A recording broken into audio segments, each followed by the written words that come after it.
हम भी किसी के प्यार में, हम भी किसी के प्यार में रातों को जगा करते थे।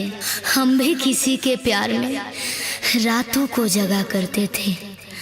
उसके एक बुलाने पे, उसके एक बुलाने पे खाली पैर ही भगा करते थे, खाली पैर ही भगा करते थे।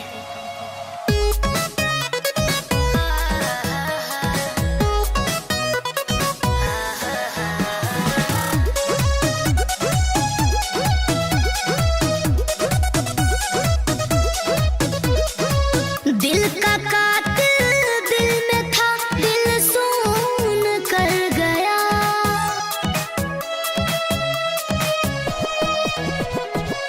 दिल का कातिल दिल में था, दिल सुन कर गया। एक चेहरा था मासूम, प्यार का खून कर गया। हो एक चेहरा था मासूम, प्यार का खून कर गया।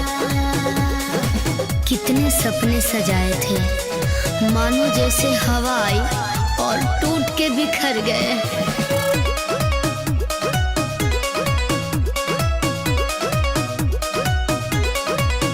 अपनों से शिकायत क्या है गैरों के सामने। बेवफा आएगा अब क्या हाथ थामने। अपनों से शिकायत क्या गैरों के सामने।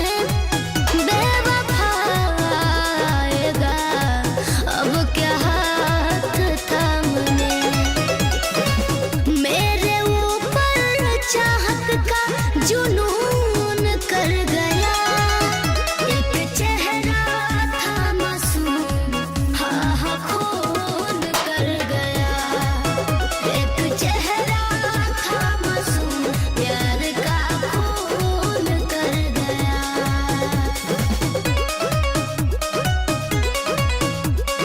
Mixed by Deepak Dilkash.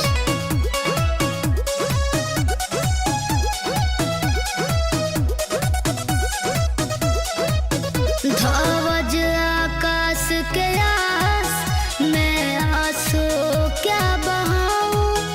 मैं ही थी मरती उस पे, कैसे इल्जाम लगाऊं।